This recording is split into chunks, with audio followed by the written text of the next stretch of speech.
Log horizon के तीसरे episode दी escape की शुरुआत में शिरो, नाओत्सुगु और अकट्सुकी क्रेसेंट मून अलायंस गिल्ड में होते हैं, जहां उन्हें गिल्ड लीडर मरियल से पता चलता है कि एक खिलाड़ी सरेरा परेशानी में है। सरेरा एक कमजोर खिलाड़ी है जिसे एक बुरी गिल्ड ने फंसा लिया है और वे उसका गलत कामों के लिए शोषण कर रहे हैं। सरेरा अब उनसे भागने की कोशिश कर रही है, लेकिन उसे मदद की जरूरत है। जब शिरो और उसकी टीम को सरेरा की समस्या के बारे में पता चलता है तो वे तुरंत उसकी मदद करने का फैसला करते हैं। शिरो अपनी खासियत अनुसार स्थिति का ध्यान से विश्लेषण करता है और एक योजना तैयार करता है। वह समझता है कि सरेरा को बचाना आसान नहीं होगा क्योंकि गिल्ड के लोग उसके पीछे हैं। तीनों मिलकर सरेरा को बचाने के लिए तैयार हो जाते हैं। शिरो अपनी योजना बनाता है जिसमें सरेरा को सुरक्षित बाहर निकालना और गिल्ड के सदस्यों से निपटना शामिल है जो उसका पीछा कर रहे हैं। वह नाओत्सुगु और अकट्सुकी को उनके काम समझाता है। नाओत्सुगु लड़ाई का मोर्चा संभालने के लिए तैयार हो जाता है, जबकि अकट्सुकी अपनी निंजा स्किल्स का इस्तेमाल दुश्मनों पर नजर रखने के लिए करती है। जब शिरो और उसकी टीम सरेरा तक पहुंचती है तो वह बहुत डरी हुई होती है। उसे लगता है कि वह किसी भी वक्त पकड़ी जा सकती है, लेकिन शिरो उसे भरोसा दिलाता है कि वह सुरक्षित है। उसी समय गिल्ड के सदस्य उसका पीछा करते हुए पहुंच जाते हैं। शिरो अपनी योजना के अनुसार नाओत्सुगु और अकट्सुकी को लड़ाई के लिए तैयार कर देता है। गिल्ड के सदस्य सरेरा को पकड़ने की कोशिश करते हैं, लेकिन नाओत्सुगु बीच में आकर उनकी राह रोकता है। वह अपनी ढाल और तलवार का इस्तेमाल कर दुश्मनों के हमलों को रोकता है। दूसरी तरफ अकट्सुकी अपनी तेज चाल और निंजा स्किल्स से दुश्मनों को मात देती है, छिपकर हमला करती है और उन्हें जल्दी जल्दी हरा देती है। शिरो, जो पूरी स्थिति पर नजर रख रहा होता है, नाओत्सुगु और अकट्सुकी को सही समय पर निर्देश देता रहता है। उसकी योजना इतनी सटीक होती है कि गिल्ड के दुश्मन समझ ही नहीं पाते कि उनके साथ क्या हो रहा है। आखिरकार सरेरा को सुरक्षित रूप से गिल्ड के चंगुल से बाहर निकाल लिया जाता है।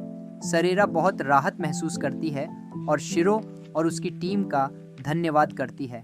शिरो उसे समझाता है कि इस नई दुनिया में एक दूसरे की मदद करना बहुत ज़रूरी है, क्योंकि अब यह सिर्फ एक खेल नहीं रहा। शिरो और उसकी टीम सरेरा को सुरक्षित पाकर खुश होते हैं और यह पूरी घटना उन्हें और भी मजबूत बनाती है। एपिसोड के अंत में शिरो अपने अगले कदमों के बारे में सोचता है।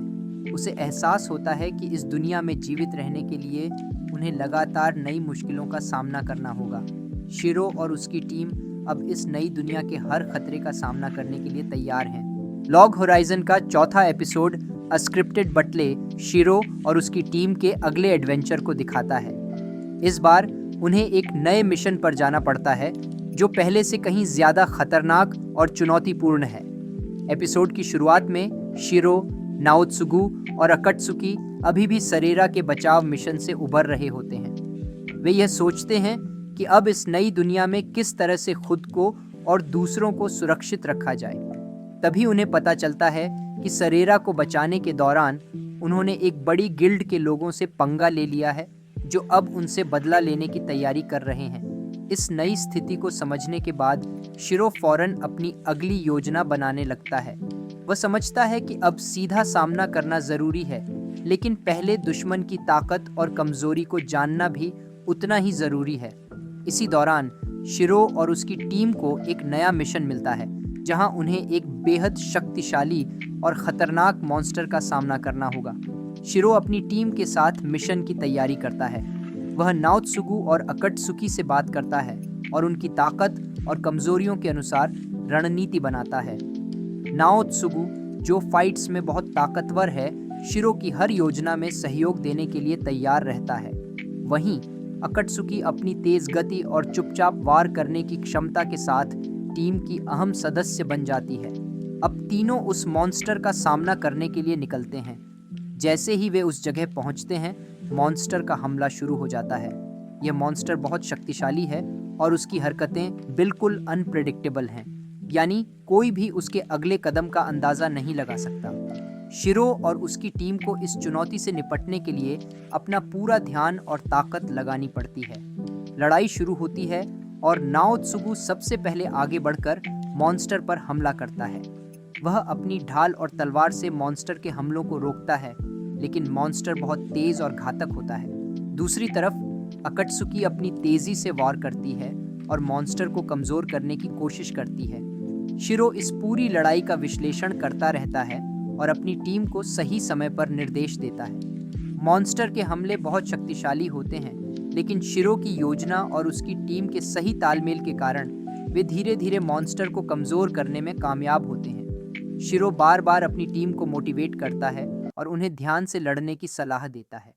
नाओत्सुगु और अकत्सुकी भी पूरी ताकत से मॉन्स्टर का सामना करते हैं। आखिरकार शिरो की योजना और टीम के बेहतरीन सहयोग से वे मॉन्स्टर को हरा देते हैं। यह जीत उनके लिए बहुत बड़ी होती है, क्योंकि यह मॉन्स्टर बेहद ताकतवर और खतरनाक था।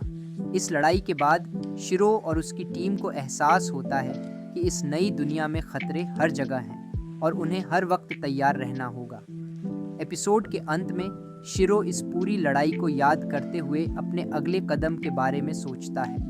उसे समझ आता है कि उन्हें अब न सिर्फ दुश्मनों से बल्कि इस दुनिया के मॉन्स्टर और अन्य चुनौतियों से भी निपटना होगा। उसकी टीम और भी मजबूत और एकजुट हो गई है और वे अब किसी भी खतरे का सामना करने के लिए तैयार हैं। इस तरह चौथे एपिसोड में शिरो और उसकी टीम की एक और बड़ी लड़ाई और उनके साहसिक मिशन को दिखाया गया है।